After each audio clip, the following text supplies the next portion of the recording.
Foi. Então, a gente estava falando disso, né, dos motivos, né, que a gente precisa, de forma geral, assim, né, dando exemplos gerais do motivo pela qual a gente precisa estudar, né, como variar a curva do sistema e a curva da bomba. E essa estratégia de recirculação que não varia nenhuma delas, a gente vai ver com detalhe essas estratégias. Bom, então, vamos ver aqui, né, como analisar os fatores que permitem variar a curva do sistema, caso necessário, né, que essa é a ideia, né. Olhando aqui a equação da energia, então, a gente vai ver quais são os fatores que a gente consegue mexer e quais os fatores que a gente não consegue, eventualmente, de forma prática, mexer, mas que eles, se eventualmente forem alterados, fazem com que a curva do sistema varie. Então, por exemplo, ó, digamos que a gente precisa ir por qualquer motivo, né, do sistema 1 para o sistema 2. Digamos, por exemplo, que aquilo que eu estava falando, né, o nosso ponto de trabalho fosse aqui, eu tenho a bomba 2, e aí o sistema 1 se comportou, o sistema, na verdade, né, aquilo que a gente tinha feito, né, 1,2, 1,1, 1,3. Digamos que eu projetei o sistema 1,1. Na hora que eu botei para funcionar, né, na hora que a gente viu na realidade, ele se comportou como um sistema 1,2 e eu tenho a bomba 2. Então, meu ponto de trabalho, na realidade, quando eu ligar a bomba, ele vai ser aqui, ó.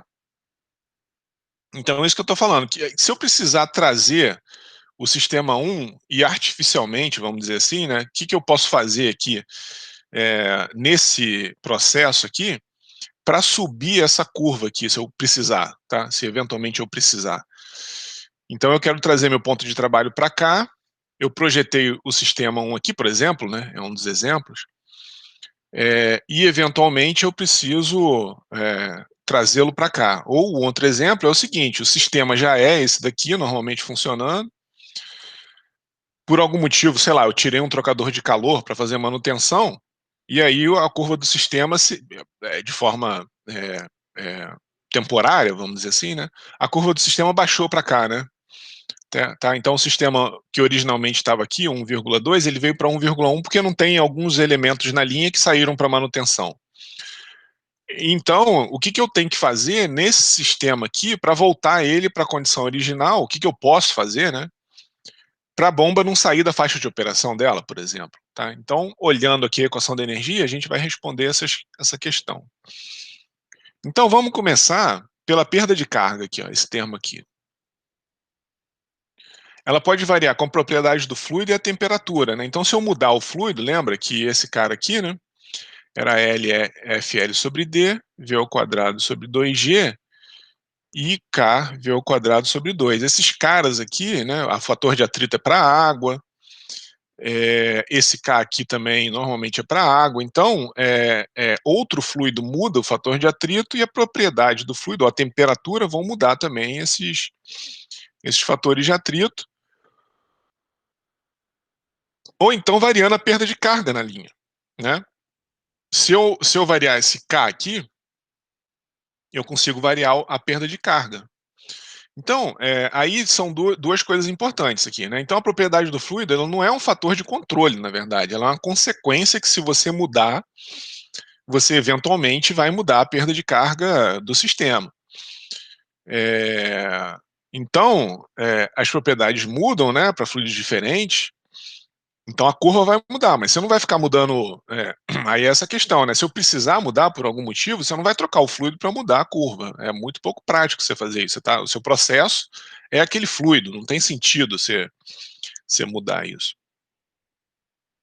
Mas a outra questão é o fechamento da válvula, né? Dentro da questão da perda de carga. Então, o que eu tenho aqui, né? Eu tenho esse processo, uma bomba aqui funcionando, uma válvula ajusante da bomba, né? Depois da bomba. Tem um reservatório saindo para um bocal ali qualquer, né? Então, se eu tô nessa aqui, eu tenho uma curva ré de vazão, e aqui eu tenho a curva do sistema operando com a válvula aberta, né? Então, estou nesse ponto de trabalho aqui, né? Vazão de trabalho, head de trabalho. Lembra que a vazão ela é proporcional a esses termos aqui, né, e aqui dentro está a perda de carga, né, dentro do C que está aquele fator lá de perda de carga. Então, o que que eu vou fazer aqui, ó? Eu vou fechar essa válvula e a gente vai ver o efeito do fechamento da válvula. Aqui está escrito bomba, mas está bem fraquinho aqui, ó. E a curva da bomba é essa curva aqui, tá? Que está fraquinha também. Então, olha só, ao mesmo tempo que eu fecho a válvula, a gente vai ver o efeito disso na curva head vazão do sistema. Olha lá, ó. Eu estou fechando a válvula aqui, e a curva head vazão ela vai subir porque a perda de carga está aumentando. Então, o ponto de trabalho, né, como ele está sempre, como o ponto de trabalho ele é sempre na interseção da curva head vazão da bomba, que a gente não está vendo direito aqui, né, mas tem uma curva aqui, head vazão da bomba, com a curva head vazão do sistema. Então, vou abrir a válvula de novo. Ó. Aí, abri a válvula, voltou para o processo, para vazão de trabalho, head de trabalho com a válvula aberta. Fechei a válvula. Aí o sistema, né, todo o processo vai procurar outro ponto de trabalho naturalmente, né, isso é uma coisa que acontece naturalmente, e observa que esse processo de fechamento da válvula nunca pode trazer a bomba a funcionar fora da faixa de operação, porque senão ela vai ter problema de desgaste, problema de desbalanceio, né? Tá? Então, esse é uma estratégia, vamos dizer assim, né, muito conveniente de, caso necessário, se variar a curva head vazão do sistema, fechar uma válvula. Tá? A outra questão, como é que a gente pode, olhando a equação da energia, né, como que a gente pode variar a curva head vazão do sistema? Variar a diferença de desnível. Ela não é muito prático, né? Você não vai ficar lá trocando altura de reservatório para variar a curva de sistema, mas tem duas situações que merecem comentários que entram nesse contexto de variação desse ΔZ, né? Então, o primeiro é esse daqui, ó. Se a linha de recalque estiver vazia, então eu tenho uma bomba aqui, bombeando a água desse reservatório de sucção para esse reservatório de descarga. Nessa configuração aqui, ó, a linha de recalque sai, sobe acima do nível do reservatório e depois desce.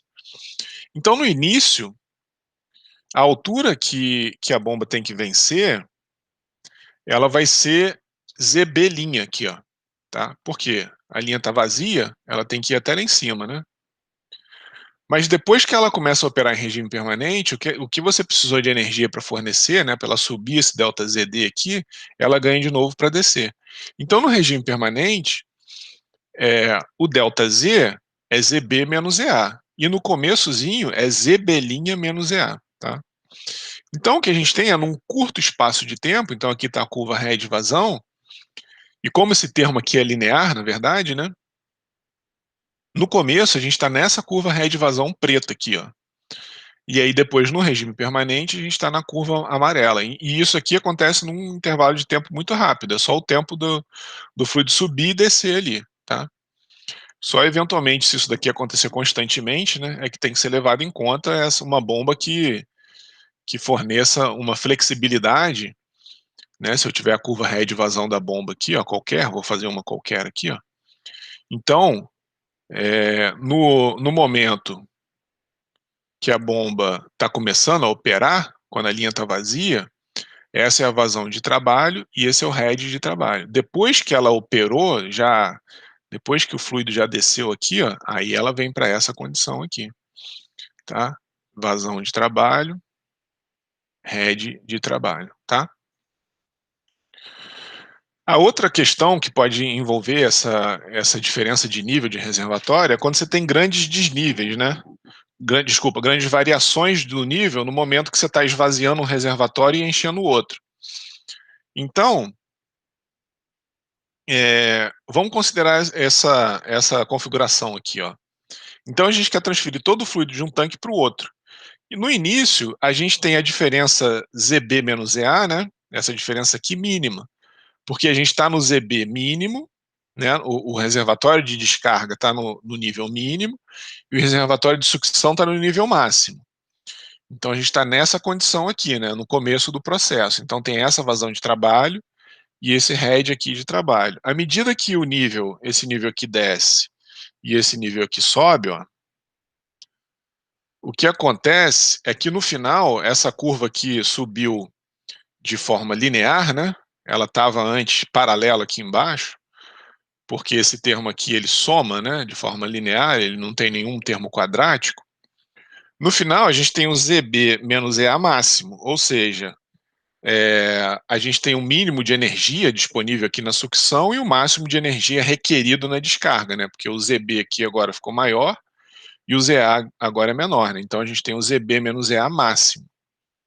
Ou seja, a gente tem o ZB máximo, né, o maior nível do reservatório da sucção, e o ZA mínimo, o menor nível, desculpa, da descarga, e o menor nível do reservatório da sucção. Então, vou fazer aqui de novo, ó. Aqui é o início do processo, então ele está na diferença mínima, né? Ou o que seria isso, né? A sucção tem uma energia máxima em termos de energia potencial, né? Porque aqui esse desnível ZA é o máximo, né? E o que a bomba precisa fornecer é o mínimo aqui em termos de energia potencial também, porque é o nível mínimo do reservatório na sucção, mas à medida que ele vai enchendo, a gente tem essa característica aqui de comportamento do sistema. Então, de novo, né, essa variação tem que estar dentro da faixa de operação da bomba, né? A gente não tem que evitar sair aqui da faixa de operação para não danificar a bomba, tá? E observa que a vazão vai mudando, né? À medida que o head vai aumentando, a vazão vai diminuindo, tá? Essa é característica da bomba, não tem jeito.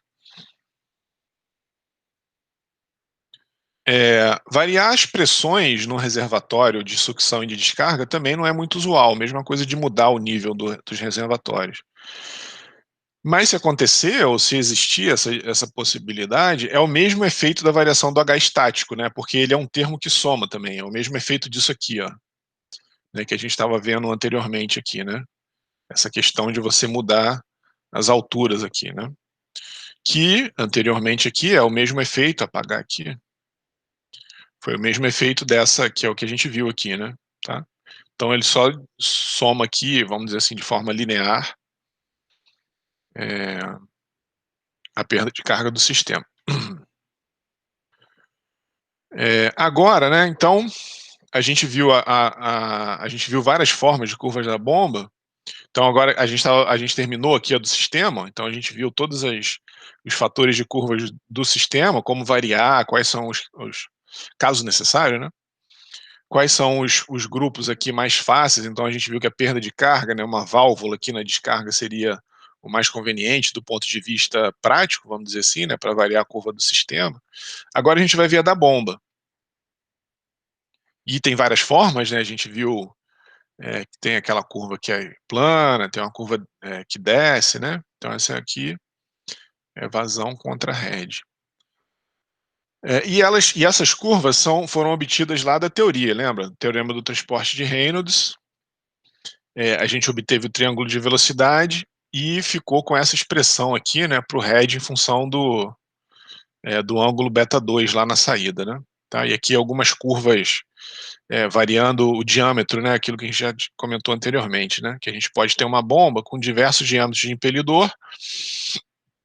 Então essa é uma das formas de variar a curva das bombas, né, mudando o diâmetro do impelidor. Agora a gente vai ver como que calcular isso aqui, né? Como que a gente consegue calcular essas curvas de head de vazão em função do diâmetro, da rotação, tá? E aqui variando com o que eu falei, né? Aqui é a rotação. Então aqui 90 Hz, aqui 80 Hz, 70 Hz. Então é bem parecido, na verdade, né? O efeito da variação do diâmetro é bem parecido com o efeito da variação da rotação, tá? Bom, então, a curva da bomba ela pode variar com a rotação do eixo, com o diâmetro do impelidor, com o líquido e a temperatura do líquido, né, que isso vai influenciar ali o comportamento de como o fluido passa pelo impelidor, a geometria do impelidor, né, e o tempo de serviço da bomba. Então ela vai começando a se degradar também, né, para redução de vazão, para compensar as incertezas, né, todos esses fatores aqui, alguns desses fatores, né, do motivo que a gente quer mudar a curva da bomba. Então, sei lá, inclusão de acessório ou exclusão de acessório na linha. Então, eventualmente, a gente tem uma mudança da curva do sistema, para compensar, a gente pode querer variar também a curva da bomba. Flexibilidade à planta, né. Então são vários questões aqui que podem tornar necessário a gente querer mudar a curva da bomba, tá. Aquilo que a gente tinha analisado, né. Então se o sistema 1 trabalha com essa bomba 1, a gente consegue flexibilidade para esse sistema mudando a curva da bomba, né, aquilo que a gente já fez, né. O que que eu fiz aqui? Bomba 1, aqui eu até mantive, né, bomba 1, bomba 1. E sistema 2, sistema 1. Aqui poderia ser bomba 1,1, 1,2, 1,3, né, bomba 1 na condição 1, sei lá, de rotação, né, bomba 1 na rotação 2, bomba 1 na rotação 3, ou diâmetro de impelidor. Então se eu tivesse esse sistema 1 aqui, com essa bomba 1 flexível, eu conseguiria 3, por exemplo, né, ou infinitos pontos, porque aqui observa que se eu conseguir uma variação contínua de rotação ou de variação de diâmetro, eu também posso ter infinitos pontos de infinitas curvas aqui, né, entre uma e outra, tá. E a mesma coisa para o sistema 2, se o sistema 1 passar para o sistema 2, por qualquer motivo, variando a curva da bomba, eu tenho flexibilidade de entrar em 3 pontos diferentes do sistema 2 ali, tá, da curva ré de vazão do sistema 2. E de novo, né, só enfatizando aqui mais uma vez a questão, da da faixa de trabalho das bombas centrífugas, por causa daquele monte de questão que a gente viu, né, perdas de recirculação, que elas são mínimas ali, no na condição de trabalho, as perdas, o shock loss, né, a entrada sem pré-rotação, o ângulo que o fluido entra na pá, na entrada do impelidor, ele tem que ser tangente, o desequilíbrio radial. Então existe uma série de motivos que fazem com que a curva da bomba, mesmo podendo variar, não pode sair muito de uma certa faixa de operação, tá. Se ela sair, como a gente viu no catálogo, existe uma infinidade de outras bombas que podem eventualmente atender o requisito, tá, de processo. Então tem sempre cuidado com isso, né, com essa questão da faixa de operação das bombas. Opa, voltei. Então, para a curva do sistema, a gente analisou essa expressão. Para a curva da bomba, a gente não tem uma expressão muito simples, a gente vai ver que isso é obtido de forma geral, experimentalmente. E o que a gente usa é uma técnica muito interessante, que tem lá nos livros de mecânica dos fluidos, mas normalmente isso não é dado na graduação, mas é uma coisa bastante interessante, que é análise dimensional e semelhança física. Essa técnica permite justamente fazer uma comparação experimental, por exemplo, entre protótipo e modelo, entre 2 dispositivos operando com rotação diferente, 2 dispositivos operando com geometria diferente. E o que ela faz é reduzir o número de variáveis que afetam um fenômeno físico. Isso daqui, essa técnica, né, análise dimensional,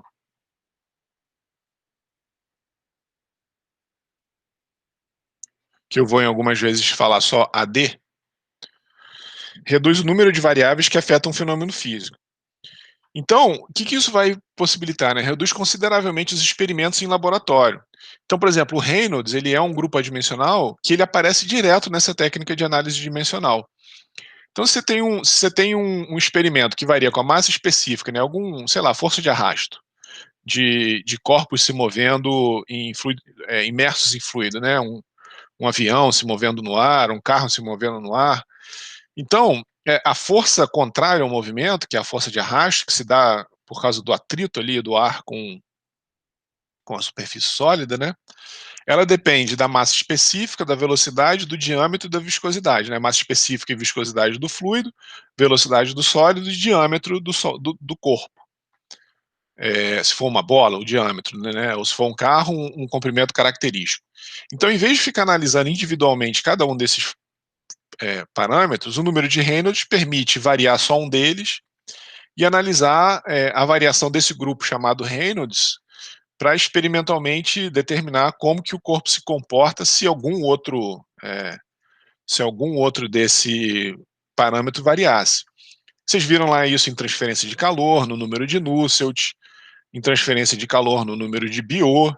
Então são tudo grupos adimensionais que permite englobar num só parâmetro um monte de variável física dimensional e reduzir o número de experimentos em laboratório. Você consegue condensar os resultados em tabelas mais simples, né? Então, essa técnica de análise dimensional é bem interessante.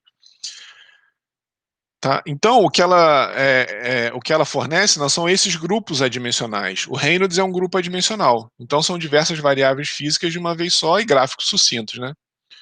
E aí, muitos problemas de mecânica dos fluidos, não só mecânica dos fluidos, né? Transferência de calor, termodinâmica, né? Então, de outras áreas também, né? Transferência de calor, por exemplo, mecânica dos sólidos, tem um monte de problema que a análise dimensional ela ajuda, né? Por não ter um tratamento analítico. E se permitir, essas técnicas de análise dimensional fornecem equações mais simples. Então, por exemplo, esse diagrama de Moody aqui, ele foi construído usando técnica de análise dimensional. O que o experimentador fez? O que o cientista fez? Ele quis determinar a perda de carga por atrito entre um ponto 1 e um ponto 2 de uma tubulação. Aí ele vai lá e intuitivamente pensa assim, bom, a perda de carga, né, o ΔP, ou a queda de pressão, ela é uma função genérica, ela depende do diâmetro da tubulação. Então, quanto maior o diâmetro, menor a perda de carga, quanto menor o diâmetro, maior a perda de carga. A rugosidade relativa, o comprimento L da tubulação, né? A velocidade, a massa específica e a viscosidade. Então, isso é uma coisa intuitiva que o cientista tem que levantar, ele pode colocar outros fatores dimensionais aqui, então, por exemplo, cor do tubo, se ele quiser falar, eu acho que se o tubo for azul, a perda de carga é maior. Na hora que ele vai confrontar esses dados aqui que ele levantou com o experimento no laboratório, ele vai ver que a cor não tem influência nenhuma, aí ele vai lá e corta. Então, nessa técnica de análise dimensional, ele coloca tudo que ele acha que influencia. E depois os experimentos vão naturalmente indicar o que de fato influencia ou não. Então, viscosidade é quase óbvio, né? O fator principal que transforma atrito em calor, né? Então, lembra que esse cara aqui, né, esse HL, se vocês olharem a equação de energia, ele é o 2 menos o 1 menos Q. E todos esses termos de energia interna e transferência de calor, eles são exclusivamente por causa do atrito. Então, a viscosidade, ela está lá com certeza, massa específica, né? A velocidade, quanto mais rápido, mais as camadas de fluido atritam. O comprimento L, né? Quanto maior o tubo, mais chance para ter atrito e ter perda de carga. Então, a gente fica com uma relação dimensional dessa forma, e aqui tem um pulo grande, né?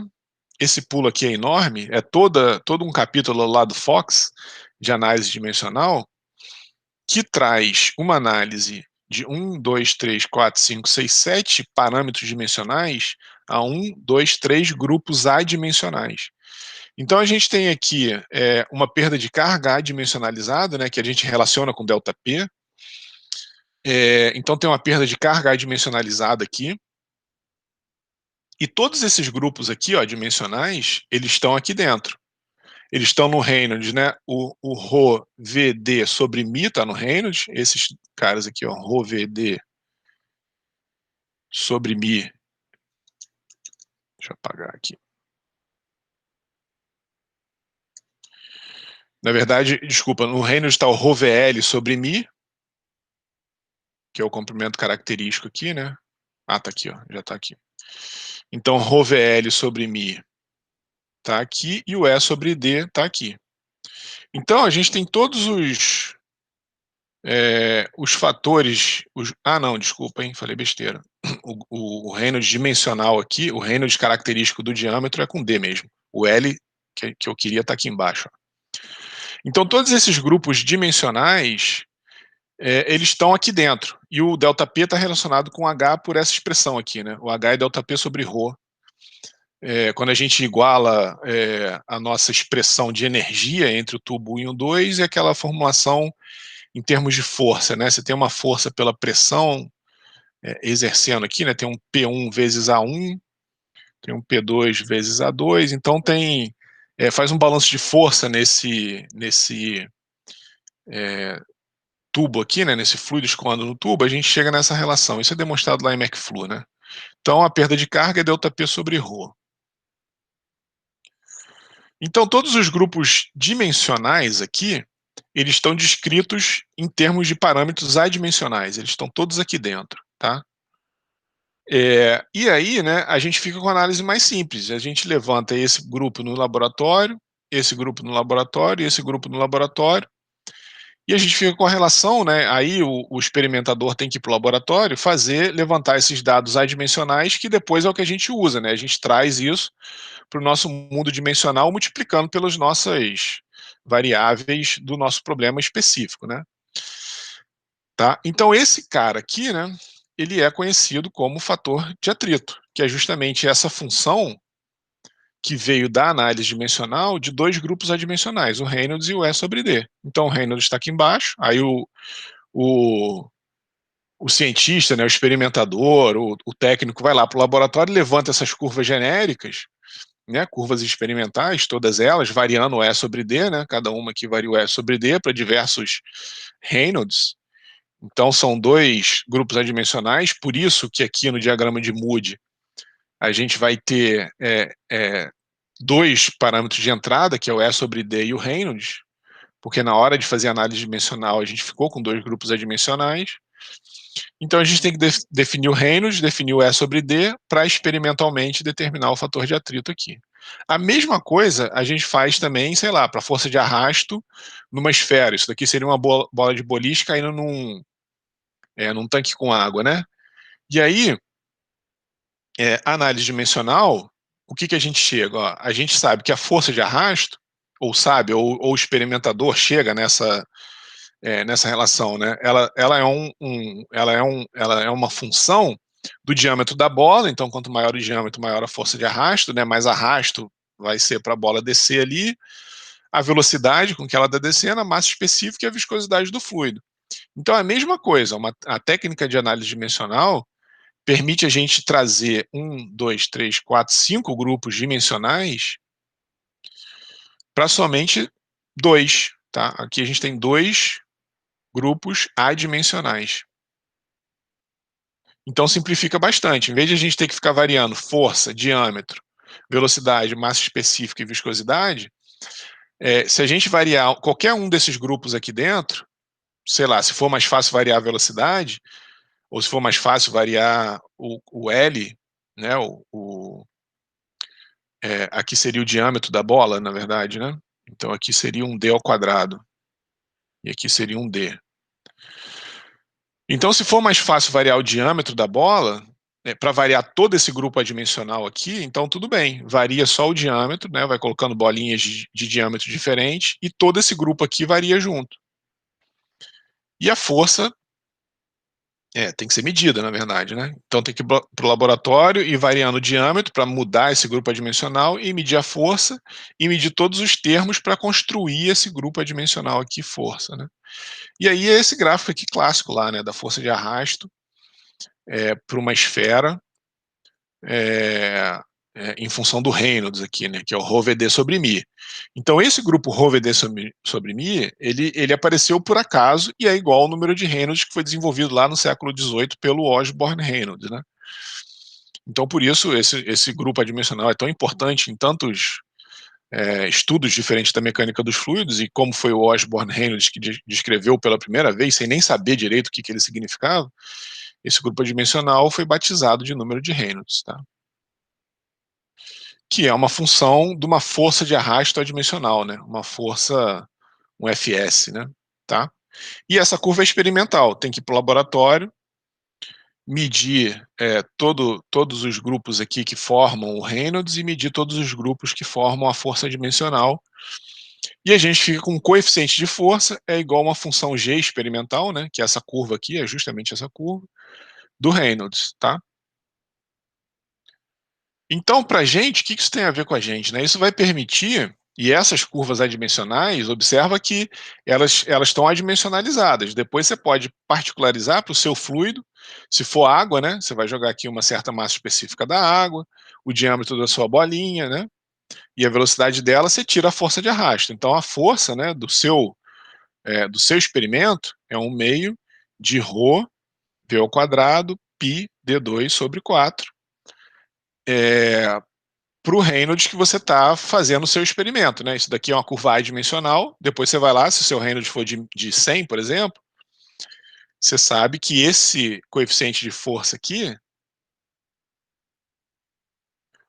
é 0,6 alguma coisa, né. Então, na verdade isso daqui é o que eles chamam de CF, né. CF. Então a sua força é o CF, né, certo? É esse 0,7 aqui, né, que nesse caso aqui deu 0,7 vezes todos esses grupos adimensionais. Então a gente não precisa ficar calculando, é uma forma muito simples, né, por exemplo, de calcular a força de arrasto em esfera, então não precisa ficar se preocupando para cada sistema particular, ficar resolvendo equações muito complexas, né, mas aqui é uma aproximação. Lembra que isso daqui é uma coisa que veio de observações experimentais, então não deixa de ser uma aproximação. Então para a bomba é a mesma coisa. A gente chega nos grupos adimensionais para uma bomba no laboratório e depois, se a gente quiser reduzi-la, com esses grupos adimensionais a gente consegue saber qual a vazão, qual o head, qual a potência, né? Então aqui o que a gente está vendo são modelos em escala no laboratório, né? Então a gente tem aqui um carro que o pesquisador está fazendo toda uma série de medidas no laboratório e depois com essa técnica de análise dimensional ele consegue extrapolar isso para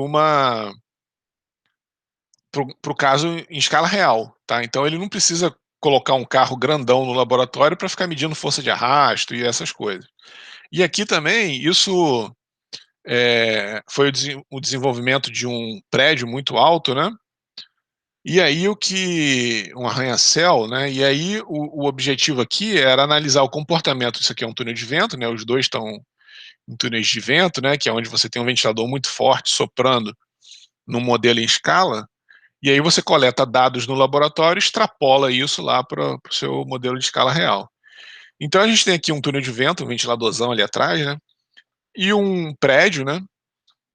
Então esse experimento aqui era para prever como que ventos fortes iam influenciar, e os prédios vizinhos aqui, né, tá tudo em escala, iam influenciar no comportamento aerodinâmico aqui, né, nos esforços, na força de arrasto que o vento exerce nesse prédio aqui de formato bem característico, né.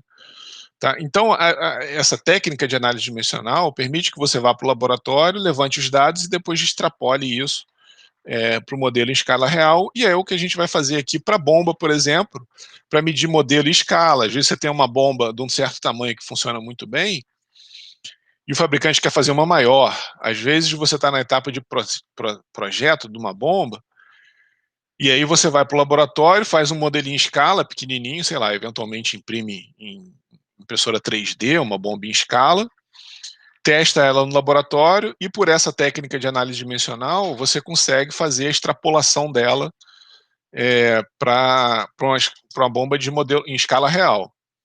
Então tá aqui, né, as aplicações para a gente vai ver, por exemplo, voltando aqui um pouco no tempo, né, como que a gente calcula, por exemplo, essas curvas, né, e a técnica de análise dimensional vai permitir que a gente preveja essas curvas da bomba em função do diâmetro, né, e também da rotação aqui, ó, a outra curva que a gente viu é a variação da rotação da bomba, e qual é o impacto disso na curva head vazão. Então a gente, é essa técnica que vai permitir que a gente faça isso, tá? Então, o que a gente precisa aqui, né? Então, para a bomba, a gente tem interesse em saber vamos dizer assim, né? Duas informações importantes, ó. A potência absorvida no eixo da bomba em função da vazão e o head que a bomba fornece em função da vazão. Então são as grandes, vamos dizer assim, grandes informações que a gente busca da bomba, né? A vazão, potência e o head. E aí, de análise dimensional, né? Aí é uma questão mais de experiência do pesquisador. Foi observado que a potência absorvida no eixo é uma função F1 da vazão, do diâmetro, da velocidade de rotação da bomba, da massa específica do fluido, da viscosidade e da rugosidade ali superficial, né? Então a gente tem 7 parâmetros dimensionais a serem analisados ou variados, se a gente quiser fazer uma análise da potência, né? 1, 2, 3, 4, 5, 6, 7, tá? Então tem 7 parâmetros dimensionais aqui. No caso da curva head vazão é a mesma coisa, 7 parâmetros dimensionais a serem analisados, são os mesmos. Vazão, diâmetro, velocidade de rotação, massa específica, viscosidade e rugosidade superficial ali do material. E aí, usando essa técnica de análise dimensional, que eu não mostrei, né, mas que tem lá nos livros de mecânica dos fluidos, a gente chega, né, então é possível mostrar, e aí tem uma regrinha, tem toda uma maneira de transformar esses grupos dimensionais, né, RED vazão e potência vazão, numa relação semelhante, né, numa relação análoga, mas levando em conta grupos adimensionais. Então aqui a gente tem um RED adimensional, ó, tá vendo? Então o RED adimensional, que pelo agrupamento de todos esses parâmetros dimensionais ficou escrito dessa forma, então G, aceleração da gravidade, ômega ao quadrado, d ao quadrado, é bem fácil chegar daqui para cá, não tem nenhum mistério, é uma regrinha de bolo, é uma maneira bem simplesinha de fazer isso. A gente tem um segundo grupo adimensional para o RED, que seria um grupo que depende da vazão, né, Q sobre ômega d ao cubo. Aqui um terceiro grupo adimensional, que está relacionado com diâmetro, por exemplo, né, se é o que a gente estiver analisando, né, então massa específica ômega d ao quadrado sobre μ, e um quarto grupo adimensional para o RED, que é a rugosidade relativa, né, que é essa quantidade que a gente já está acostumado a determinar. E aí, usando a mesma coisa, né, aqui foi, na verdade, é o seguinte, né, aqui é o RED vazão, então esse daqui é o equivalente para o RED, e aqui seria o equivalente, ó, para potência, né, que é esse cara aqui, ó. Então são os grupos adimensionais. Se a gente aplica a técnica de análise dimensional para potência, em função do RED, a gente fica nesses grupos adimensionais aqui, onde a potência, vamos dizer assim, adimensional, né, ou coeficiente de potência, seria a potência absorvida no eixo sobre a massa específica ômega ao cubo d à quinta, e a gente tem os mesmos grupos, os grupos adimensionais independentes, né? Esse daqui é o dependente, porque esse cara depende dos outros, e o π2, o π3 e o π4 são os independentes, eles não dependem de mais ninguém.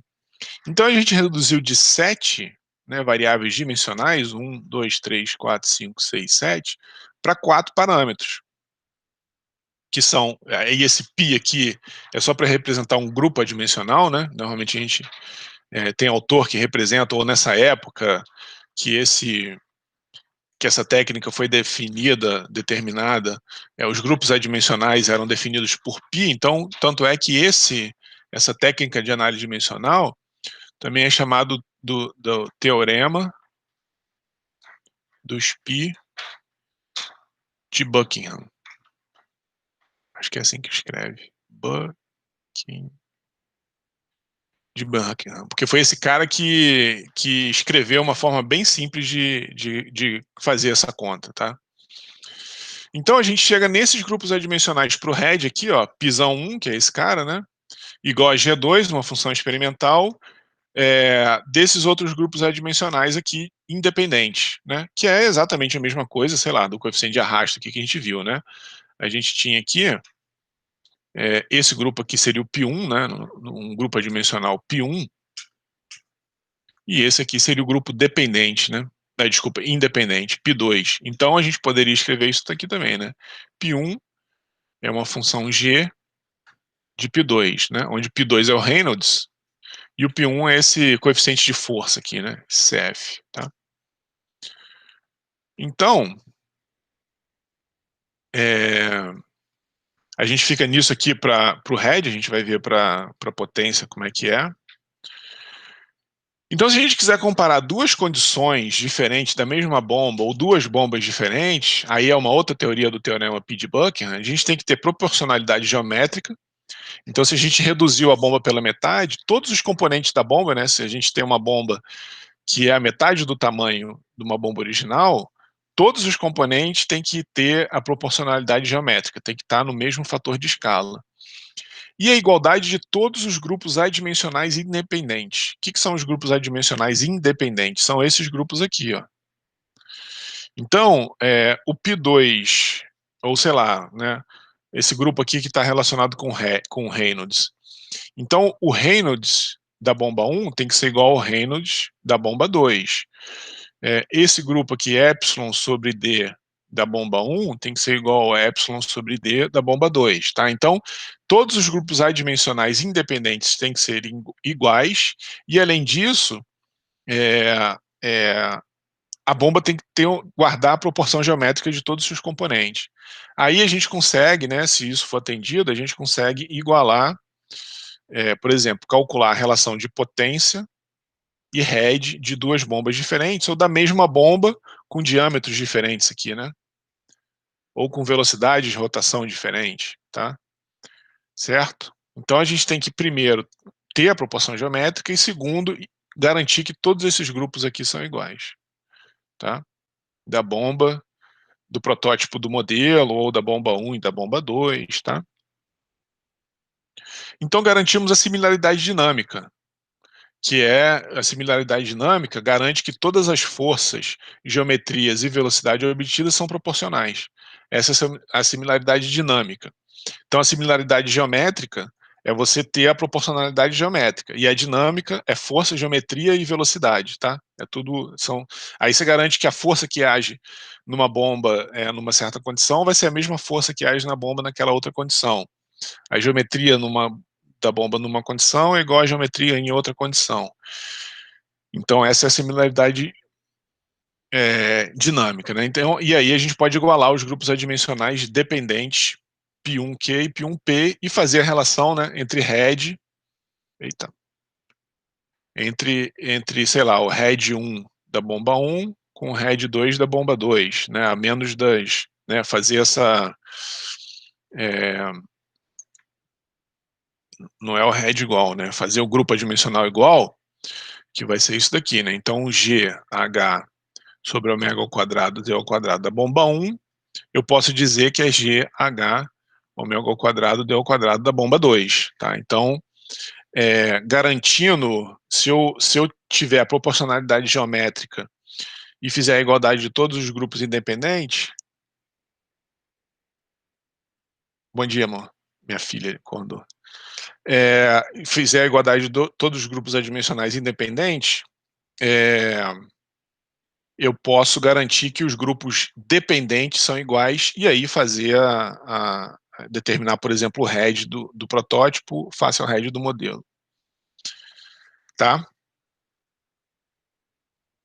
E aí, quando a similaridade dinâmica é atingida, o ponto de operação da curva de performance de uma bomba A e seu correspondente ponto operacional na curva de performance B são ditos homólogos, né? Então, sei lá, que o head da bomba A teria o seu homólogo, né, o head da bomba 2 teria o seu homólogo head da bomba 1. Que aqui, por exemplo, né, no caso de um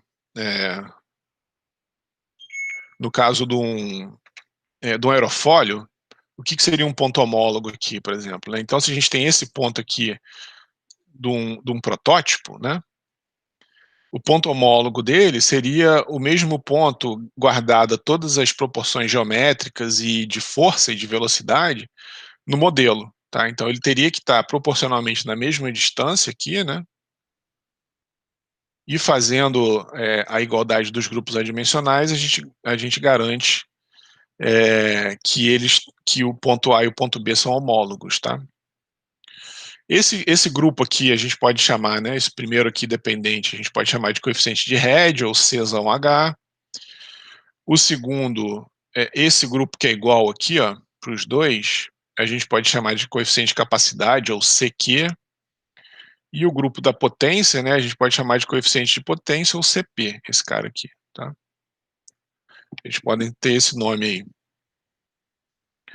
Bom, aí, o que acontece é que na prática, dificilmente a gente iguala todos os grupos adimensionais. Todos os grupos adimensionais que eu digo são esses aqui, lembra? Essa foi a condição, para comparar duas condições, a gente tem que igualar todos os grupos adimensionais independentes. Então, esse cara do protótipo do modelo ou de duas bombas diferentes tem que ser igual, esse grupo adimensional tem que ser igual, esse grupo adimensional tem que ser igual. Acontece que às vezes você iguala esse grupo adimensional, mas para igualar esse outro, você tem que variar muito, sei lá, a viscosidade ou a massa específica, tá? Então, dificilmente, mesmo com dois, né, aqui a gente tem três grupos independentes. Mesmo com 2 a gente pode ter problema, agora com 3, né, observa que o diâmetro aparece aqui, aqui e aqui. Então às vezes você consegue igualar o diâmetro para um, mas aí isso interfere nas propriedades do outro, né, tá. Então, na prática, né, é difícil igualar todos esses grupos adimensionais. E a gente, na realidade, vai simplificar a análise com uma série de hipóteses que, de forma geral, são observadas na prática, tá. Então a gente vai simplificar algumas coisas aqui, no papel, mas que na prática isso acontece. Esses grupos aqui, 3 e 4, eles não variam muito e podem ser desprezados, porque da mesma forma que a gente viu aqui, ó, nesses 2 casos, olha só, quando o Reynolds é muito alto, aqui ó, quando você começa a aumentar muito o Reynolds, claro que tem aqui, a gente tem esse comportamento aqui que é por causa do descolamento da camada limite, aí é outro papo. Mas vamos focar aqui nessa relação, nessa faixa aqui, ó, do coeficiente de arrasto, em função do Reynolds. Então, observa que existe uma faixa que para qualquer Reynolds aqui, ó, e é uma amplitude até relativamente grande, né, ó, de 10 ao cubo até 2 vezes 10 à quinta, basicamente, o CF ele é constante, o coeficiente de arrasto não varia muito. Vou chutar um valor aqui, ó, 0,3. Então, CF igual a 0,3 para Reynolds de, sei lá, 2 vezes 10 ao cubo, a 2 vezes 10 à quinta. Então são duas ordens de grandeza aqui. A mesma coisa, se vocês olharem aqui, acontece para o fator de atrito também. Olha só, para Reynolds muito alto, a gente tem faixas enormes aqui, tá vendo? Que o fator de atrito é constante. Ele só depende da rugosidade relativa. Aqui, aqui, tá vendo? Se você está aqui com Reynolds de 2 vezes 10 à quinta, né, nessa rugosidade relativa, ou 6 vezes 10 à sétima, que é uma amplitude enorme, você tem o mesmo coeficiente de atrito, tá? Então, isso faz com que a gente possa desprezar esse grupo adimensional aqui, ó. Então, essa é a hipótese aqui. A gente tem uma independência do Reynolds para altos Reynolds, tá? Então, os nossos head adimensional e potência adimensional vão ser independentes do Reynolds para altos Reynolds. E a rugosidade relativa, ela é relativamente pequena, né? Ou a influência dela, a rugosidade superficial, a influência dela é relativamente pequena, porque a gente tem tantas, a bomba tem tantas curvas, tantos caminhos intrincados ali, né? Tantas curvas, tantos caminhos estreitinhos, que a gente pode até desprezar o efeito da rugosidade relativa. Então esse cara aqui também vai embora. Então esses dois caras aqui a gente despreza. E a gente analisa em um único gráfico a variação de vários parâmetros, simplificando, né, fazendo essa simplificação adicional, que é tirar esses dois grupos adimensionais. Então, o grupo adimensional head só depende do grupo adimensional vazão, e o grupo adimensional potência também só depende do mesmo grupo adimensional vazão, tá? Então, agora a gente pode analisar em um único gráfico a variação de vários parâmetros, e esse gráfico aqui não chegou no usuário final, né? Ele só é usado na etapa de projeto. E para bombas geometricamente similares, a gente espera, né, isso mais uma vez, né, observado na prática, que tanto o coeficiente de head quanto de potência, ele seja aproximadamente uma função só do coeficiente de vazão, né, que só corrobora isso que a gente tinha falado aqui, né, o coeficiente, o Reynolds e a rugosidade relativa para uma bomba a gente despreza. Então a gente fica com um grupo adimensional da potência, depende do grupo adimensional do head, e o grupo, desculpa, da vazão, e o grupo adimensional do head depende do mesmo grupo adimensional da vazão, tá? E aí esses dados aqui são obtidos experimentalmente, essas funções G1 e G2 que estão aqui, ó, função G2, que é o head adimensional contra a vazão adimensional. Então esse cara aqui, ele está dando o CH, né, o C-head, e esse cara aqui está dando o coeficiente de potência, tá? Então a gente tem aqui o P1 head e o de potência, né, os dois estão aqui na ordenada, e aqui tem o P2 de head e potência, que é o coeficiente de vazão, tá? Então é assim que essas curvas se comportam, tá? Bom, já são 10 horas, acho que tá bom por aqui. A gente vai ver um exemplo prático na semana que vem, né? Amanhã é feriado. Alguma dúvida aí, algum comentário? Aula Professor, Fala, tô te ouvindo. então, na questão 1 do questionário teste, Sim, então, eu não posso aplicar a conservação da energia, não? conservação da energia, mas ali é a conservação da quantidade de movimento angular direto, né? Não, Conservação da então, energia.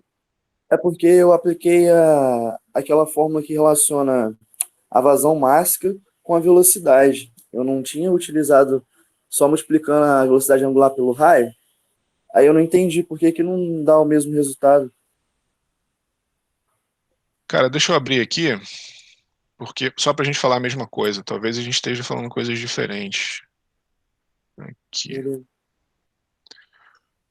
O que você tem que entender lá é que como a entrada,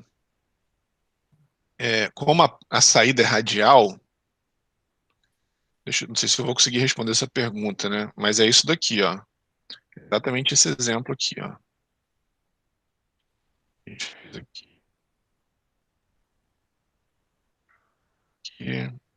Só parar de gravar aqui para não ficar muito longo, para o vídeo não ficar muito longo.